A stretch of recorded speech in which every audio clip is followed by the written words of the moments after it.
Shalom Bapak Ibu Saudara yang diberkati Tuhan. Bulan ini kita ada di dalam Bina Iman dengan tema besar Ingatlah akan Penciptamu. Dan hari ini kita akan belajar satu bagian dari firman Tuhan. Saya berikan judul untuk firman Tuhan pada saat ini, Mengusir Kebodohan. Mari kita buka bersama dalam Pengkhotbah pasal yang ke-10 ayat 1 sampai ayat yang ke-3. Demikian firman Tuhan. Lalat yang mati menyebabkan urapan dari pembuat urapan berbau busuk. Demikian juga sedikit kebodohan lebih berpengaruh daripada hikmat dan kehormatan. Hati orang berhikmat menuju ke kanan, tetapi hati orang bodoh ke kiri. Juga kalau ia berjalan di lorong, orang bodoh itu tumpul pikirannya, dan ia berkata kepada setiap orang, orang itu bodoh.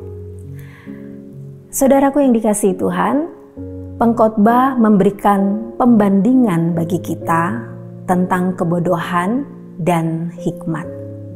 Di mana dalam kehidupan sebagai anak-anak Tuhan, terkhusus kita semua yang mungkin sudah sekian lama mengikut Tuhan, kita diajar oleh Tuhan untuk bisa hidup di dalam hikmat-Nya. Bukan di dalam hikmat kita, tetapi di dalam hikmat Tuhan. Karena hikmat itu kalau turun dalam kehidupan kita, itulah yang akan bisa menyingkirkan semua kebodohan yang ada dalam diri manusia. Apa yang sudah kita bangun selama ini, mungkin di dalam pekerjaan, di dalam pelayanan, dalam rumah tangga, bisa saja rusak oleh karena suatu kebodohan kecil. Itu sebabnya di ayat yang pertama dikatakan, demikian juga sedikit kebodohan lebih berpengaruh daripada hikmat dan kehormatan. Untuk mendapatkan hikmat, untuk mendapatkan kehormatan, orang itu berusaha, berjuang, mengusahakan dengan sangat di dalam hidupnya.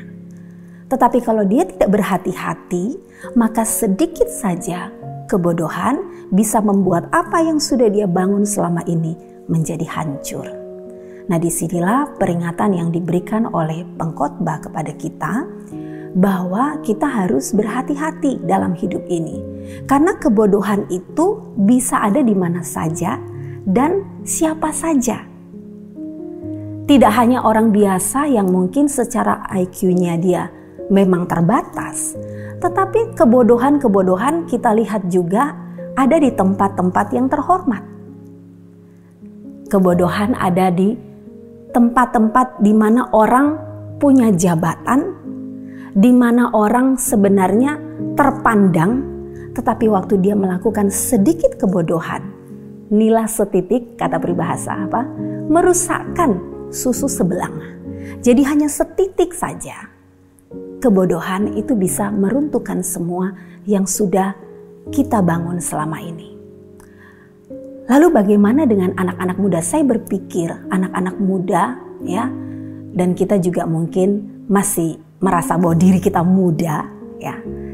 Ternyata juga kebodohan itu kata firman Tuhan melekat pada diri orang muda. Mari saya bacakan ayatnya di dalam Amsal pasal yang ke-22 ayat 15. Firman Tuhan berkata, kebodohan melekat pada hati orang muda, tetapi tongkat didikan akan mengusir itu daripadanya.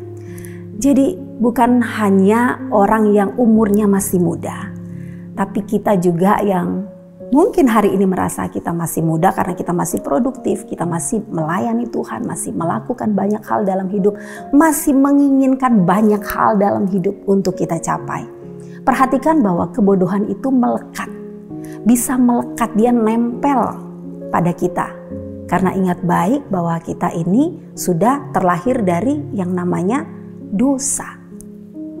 Sehingga sekalipun memang kita mengalami yang namanya penebusan Tuhan, tapi dalam hidup ini kita terus berjuang untuk menyingkirkan semua hal-hal bodoh. Lewat ucapan kita, lewat pikiran kita yang mungkin kita pikir itu oke, tapi ternyata itu tindakan yang bodoh ya. Tuhan mau supaya kita mengusir itu.